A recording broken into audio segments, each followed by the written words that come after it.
Hey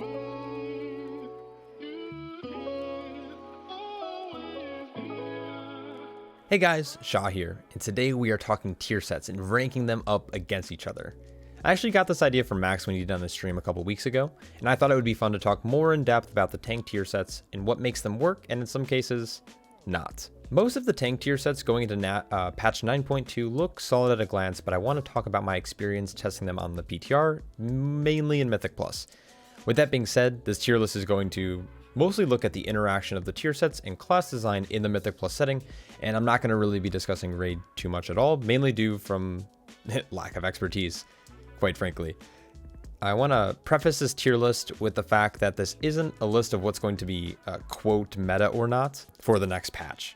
It's simply how I enjoy the tier sets and how good they are when it comes to interacting with the class that they were designed for. I'm well aware that tier sets like this one can be quite subjective, and I want all of you to know that I know that. I would love to hear what you guys think about these sets and how I rank them in the comments below, so let's dive in. Starting things off, let's talk Protection Warrior, one of the least represented tanks currently in the 9.1 meta. Warriors have been probably my last choice for tank, especially after the changes coming into Shadowlands. They have a fairly unique tier set actually compared to the rest of the tanks, and their 2-set reads: consuming 30 rage grants a stack of Seeing Red, which transforms at 8 stacks into Outburst, causing your next Shield Slam or Thunderclap to be 200% more effective, and also a grant Ignore Pain. In its current iteration, this is one of the more unique tier sets, I would say, coming from the 2-piece, and provides a significant defensive and offensive buff. A free Ignore Pain will always be welcomed, and who doesn't like seeing a big 3x multiplier on Shield Slam or Thunderclap? The problem with the set is that you can't really bank that Outburst cast or buff. It's more passive than you might originally believe.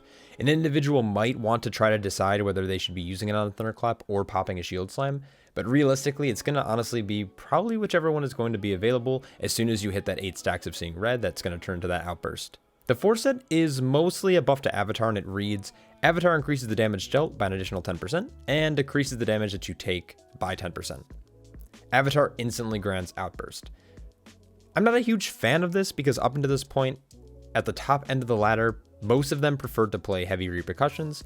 Due to the 10% damage reduction as well as the increased rage generation you're going to get from the 2-set bonus, I think we're going to see a swing towards the Anger Management as a talent choice in that last row. Avatar uptime can theoretically now be doubled, giving it upwards of a 40% uptime in an optimal scenario. Due to the extra rage generation, this tier set is, I would say, fun to play, since you can spend more of your rage on damage if you'd like, since you're getting free Ignore Pain from Outburst, and you're going to have more rage generation in general. So I'd like to put this tier set actually in the interactive and fun category, but it's not powerful. So it seems that it lacks the large damage boost that a lot of the other tier sets are currently having at the moment, but you'll see why in a bit. Ever since the tier set rework, I'm actually really sad about Demon Hunter in general. I was really looking forward to the infinite emote aura that was in the old iteration, but I guess this new one will have to do. Now we're stuck with this slightly less turbo busted set. Let's start with their 2-set bonus, which honestly I don't think is that bad in a Mythic Plus scene, which is essentially just extra soul fragment generation. So it reads: damage dealt by Emote Aura has a 10% chance to generate a lesser soul fragment. This doesn't seem to have an internal cooldown, and can scale really well into large pulls, giving you infinite amount of soul fragments essentially. This makes it really easy to use Spirit Bomb and maximizing the CDR component of the Fiery Soul Legendary. This is one of the more enjoyable 2-sets I think out of all of the tank tier sets currently going into 9.2. The 4-set though was what was reworked in recent winks, and I don't feel like it makes you do more damage or have extra survivability, at least any stronger than it has been. And while, a cooldown reduction is always welcomed and it's, often really fun to play with, the damage of Feldev isn't really anything, spectacular. It doesn't really have any crazy synergies with the talent tree that we haven't already seen in past seasons. I know that it plays really well into the demonic talent quite well, but out of all the tank CDs, meta feels the least impactful, at least in my opinion. Keep in mind that this is coming from someone who's mained, Guardian Druid for the last 3 years, and I compare everything to Incarnation. I would put this right next to Warrior. It's interactive and admittedly pretty fun to play. It feels good to finally see that really, really high uptime on Immo Aura, upwards of 95%. And the 20-second cooldown on Field Devastation is pretty cool, but I just wish it contributed a little bit more of a significant increase to the survivability and damage like some of the other tier sets do. I'm torn when it comes to Death Knight because the tier set alone feels fairly underpowered, but once you start bringing in legendaries and covenants into the mix, it becomes a lot more powerful. For testing, I strictly played Venthyr, which is what I play on live servers, so it's what I'm used to. The legendary for Venthyr alone is a huge DPS increase, and this tier set pairs very well with the legendary power Crimson Rune, which makes for a very enjoyable, fast-paced gameplay style. Sadly, I don't know if this is going to be completely meta, but let's look at the tier set.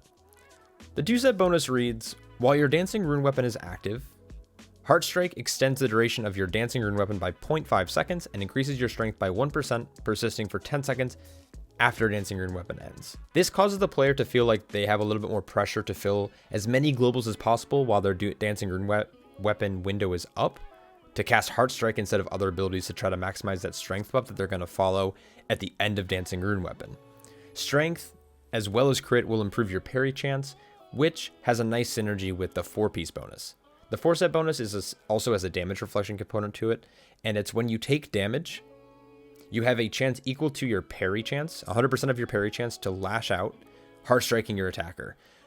Dancing Rune weapon also now summons 2 rune weapons, so kind of a cool set. It significantly boosts your Heartstrike damage, especially when you're cleaving while in your Death and Decay. This tier set, similar to the Warrior, puts a pretty big stress on the major cooldown, which in this case would be Dancing Rune weapon. Sadly, this doesn't really change anything about the meta and the talent build or the secondary stats you might want to stack, but it does build upon the class, I think, quite nicely. The tier set itself is really interesting and only becomes stronger once you add double legendaries and covenants, and actually turned me onto the class a lot. I kind of expect to be playing Blood Death Knight a little bit more going into 9.2 than I have previously. Because of this, I'm going to say it's a powerful tier set, and it's actually pretty fun and interactive. When it comes to Brewmaster, this is a set I don't need to talk long about. The 2 set is extremely mundane, but on the contrary, the 4-piece is absolutely turbo busted. Let me explain. The 2 set is extremely simple. Targets ignited by Breath of Fire deal an additional 4% less damage to you. So Breath of Fire is a 15-second cooldown unless you challenge into Blackout combo, which most likely won't happen since it shares a talent row with high tolerance, which is typically the go-to. There's also an argument to be made for the legendary Charred Passions, which can extend your Breath of Fire on the target by dealing damage with Spinning Crane Kick or Blackout Kick, but honestly, none of this matters, because while it's just essentially a nice little component to have additional DR on top of the 9% existing DR. But the meat of this tier set is actually going to come from the 4-piece bonus, which is just, it makes my mouth water every time I read it. Keg Smash deals additional 50% damage, heals you for 66% of the damage it deals, and it grants you 66% damage dealt as max health for 10 seconds. This, this effect, and it's, okay, so this effect stacks, right? So Brewmasters are now competing for the highest tank health award, which is broken when you pair it with something like Stagger, which is the primary form of mitigation for the Brewmaster Monk. So this buff has 100% uptime in Mythic Plus, the damage it deals, and the healing alone just means you just go all in for the big Keg Smash damage. So what that means is that this tier set is just busted, but it forces a single playstyle, and it doesn't really change anything about your rotation or build in the slightest. So I wish they went a little bit of a different route with this, but for now, I'm going to just have to rate this tier set to be in the powerful but non-interactive tier. It's pretty boring, but I'm excited to play it on live servers once it's probably nerfed. I might get a little bit of shade from this one, but hear me out. Protection Paladins. Your tier set is kind of trash. It's a little stupid. The 2-set bonus is a nice boost to defensive capabilities, casting your Shield of the Righteous, which is your primary form of damage and mitigation, increases your block chance by 4% for 15 seconds, stacking up to 3 times. Pretty simple. Quick math, 3 times 4, 12. So 12% additional block. This allows you to have almost, because it stacks and refreshes, it's essentially allowing you to have 100% uptime on the buff once combat begins, and in a Mythic Plus scenario, as long as you're chain pulling pretty frequently, you're probably never going to have this buff falls off. It of course has nice synergy with the talent Holy Shield, since it shares the block chance against spells, but there's nothing new here. There's no new build that's going to come out of Paladins because of this tier set for it. So if anything, it's going to solidify the choices that we've already been taking as Protection Paladins in Mythic Plus. The 4-set bonus is what has a lot of people hyped, and I do think it's good. I just think it doesn't fluctuate, and it doesn't get any better or worse in the different types of content. Let me explain this. So I think it's essentially better in raid scenarios, or at least I would say single target patchwork encounters, because the foreset is when you take damage, you have a chance equal to 100% of your block chance to cast Judgment at your attacker. This does have a 3-second internal cooldown, which constantly makes me wonder, what if it didn't? Like, just imagine a world where you can cast Judgment every, like, 0.3 seconds. Like, that would be nuts, right? So essentially this tier set is having you focus on an item level and like mastery to try to get your block chance as high as possible, so you can not only take less damage, but then also send damage back at the attacker by casting judgments for free. What is nice about the tier set is that the judgment is a full judgment. It's going to not only do the damage, a full amount of damage, it's also going to generate a holy power, and it's going to make them, the target that it hits, take increased damage from your next spender. While this makes the class feel a little bit more fluid to play, it's extremely passive, and once again, it solidifies a playstyle, which, as if you haven't learned from the monk, I'm not a huge fan of. I like the tier sets to change how you would think about playing the build, especially when you start getting into the competitive end of Mythic Plus or Raid or whatever it might be. So I think there was a lot of opportunity here for them to do something cool with this tier set, which I think Blizzard just hit the mark a little bit. But regardless, I think all the Paladins out there, you're going to have a lot of fun playing this tier set when it goes live. As long as it goes live the way it does, I'm also going to enjoy playing it. I've been playing Paladin a lot on live, and I'm pretty excited to see this tier set come to life. So I'm going to rank this similar to Monk. It's extremely powerful, but I think it lacks the fun and interactive element that some of the other tier sets have. Here we are, my bread and butter, last but not least, the Guardian Druid, the Thick Bear itself. This is the class that I've been main tanking for about 3 years now, and I've fallen in love with it. I've loved the playstyle and the toolkit. And I think the tier set takes us to a whole nother level. So I've heard a lot of things about this tier set from other people, and mainly this tank set in particular. And mostly it's about how it's extremely passive and really boring, but I beg to differ. So let's dive into this one. The 2 set looks like this. Casting Barkskin causes you to Berserk for 4 seconds. Berserk is essentially the same thing as Incarnation, and if you have Incarnation talented, it's going to give you Incarn instead of Berserk for the 4 seconds. This might not sound like a lot, but the one main thing Guardian Druids have struggled with for a long time is aggro on initial pull. It's pretty common for Guardian Druids to pull with Barkskin or some other type of damage reduction cooldown, because it takes a few seconds for Guardian Druids to generate the rage so we can mitigate with Iron Fur. So again, like I said, to combat this issue, we normally have to use damage reduction cooldowns at the start of pull to help us generate threat and have rage. So having Incarnation slash, Berserk for some reason if you don't play Incarnation, at the start of the pull on a 1-minute cooldown allows upwards of 3 instant back-to-back Thrash casts, which stabilize their health pool, it generates a ton of threat, and quickly gives us stacks of Rend and Tear, which is a talent choice that we normally take. I haven't even noted that this would also give us roughly 16 seconds back on our Frenzied Regen, which overall allows us to have upwards of 15% more uses over the course of the key if optimized correctly. So it can be used for both damage and for cooldown recovery.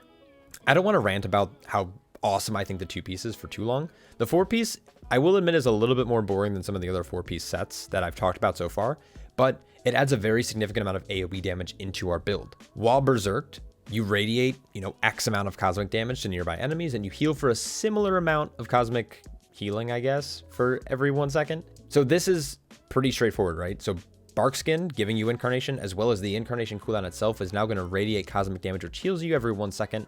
It also does a ton of damage that scales purely from attack power. Also, I will note that this tier set is also uncapped at the moment. This changes up how Guardian Druids are going to build out when it comes to secondary stats, because now Mastery grants you attack power along with agility. So this is going to scale very nicely in trying to buffer up your tier set bonus, and it's going to make Incarnation feel even more powerful than it already does, which is always just a really fun feeling for Guardian Druid players. So touching back on the 2-piece really quickly, it might open some options to run different talents and conduits revolving around getting the Barkskin down to the shortest CD possible. As of right now, Guardian Druids can turn the 1-minute cooldown of Barkskin all the way down to a 30-second cooldown. That's insane. Due to the complexity of this tier set relating to conduits, talents, secondary stats, and covenants, it kind of makes me want to put this into the powerful and interactive category, but again, this is all subjective. Like I said before, this tier list is not only supposed to be mainly for fun, but as a reflection of design philosophy.